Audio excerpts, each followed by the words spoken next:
राष्ट्रपति ट्रंप ने कहा कि समझौता करीब है, लेकिन दोनों पक्ष अब भी दूर हैं। Subtitles Dima Torzuk.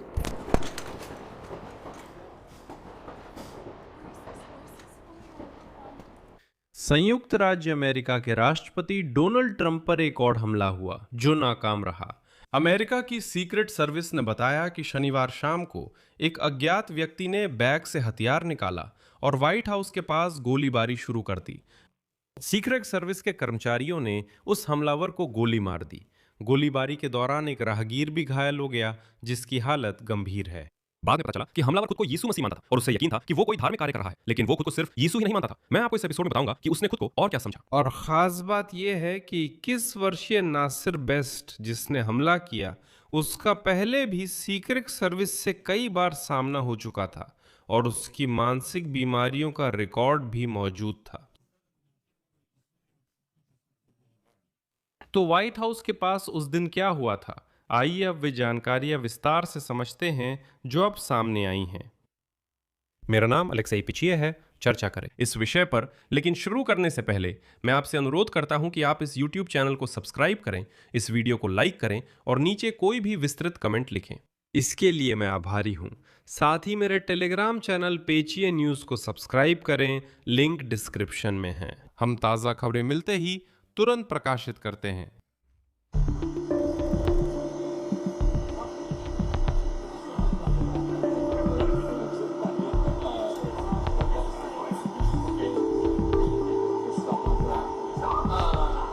Korespondentu Białego Domu znowu mamy do czynienia z sytuacją, gdy ktoś sięga po broń i musi interweniować Secret Service i znowu to wiadomo o tym wypadło.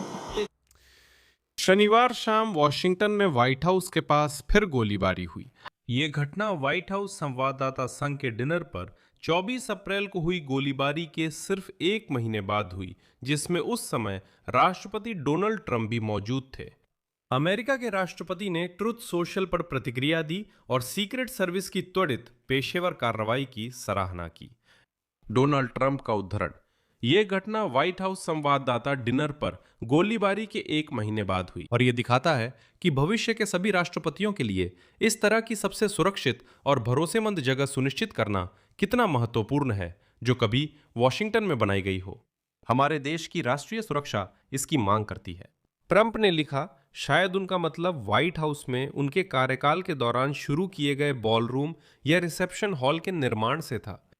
और मुझे याद है, थोड़ा विषय से हटकर, मुझे याद है कि अमेरिकी राष्ट्रपति डोनाल्ड ट्रंप के समर्थक मेरी वीडियो के नीचे कमेंट्स में मुझे ये यकीन दिलाते थे कि तुम समझते नहीं हो, असल में बॉलरूम तो डोनर के पैसे से बन रहा है। इस निर्माण को स्पॉन्सर फंड कर रहे हैं, बजट से एक भी पैसा नहीं लिया गया है। बॉलरूम निर्माण में अमेरिकी करदाताओं का एक भी पैसा नहीं लगाया जा रहा है।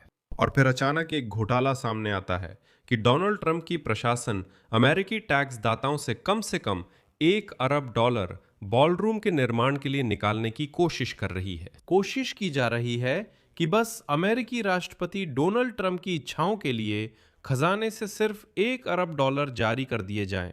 इसलिए मैं हमेशा आग्रह करता हूं कि कोई भी बयान देने से पहले कम से कम 2 बार उसकी जांच जरूर कर लें। तो 2 बार जांचें, फिर लिखें कि डोनाल्ड ट्रंप कथित तौर पर बजट का पैसा बॉलरूम निर्माण में बिल्कुल भी इस्तेमाल नहीं कर रहे हैं। और गोलीबारी से जुड़ी घटनाएं काफी तेजी से घटी थीं। व्हाइट हाउस में रिपोर्टरों को जगह पर रहने का आदेश मिला और सीक्रेट सर्विस एजेंट्स ने लेट जाओ चिल्लाते हुए गोलीबारी की चेतावनी दी। बाद में अमेरिकी सीक्रेट सर्विस ने कहा कि वे इन रिपोर्टों की जांच कर रहे हैं। 17वीं स्ट्रीट और पेंसिल्वेनिया एवेन्यू के कोने व्हाइट हाउस परिसर के बाहर गोलीबारी की खबरें आई हैं। बाद में पता चला कि व्हाइट हाउस के पास करीब 30 गोलियां चली थीं।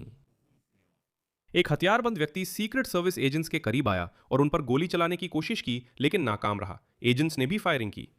Агенты открыли ответные. मुठभेड़ के दौरान 2 लोगों को गोली लगी। उनमें से एक हमलावर था और दूसरा एक राहगीर, जिसकी हालत गंभीर है। कुछ देर बाद सीक्रेट सर्विस ने आधिकारिक बयान में पुष्टि की कि शनिवार शाम 6 बजे के बाद 17वीं स्ट्रीट और पेंसिल्वेनिया एवेन्यू के इलाके में एक व्यक्ति ने अपने बैग से हथियार निकाला और फायरिंग शुरू कर दी।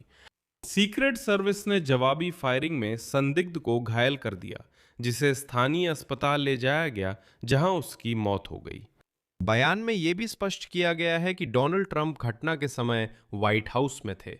सीक्रेट सर्विस के किसी भी कर्मचारी को कोई नुकसान नहीं हुआ।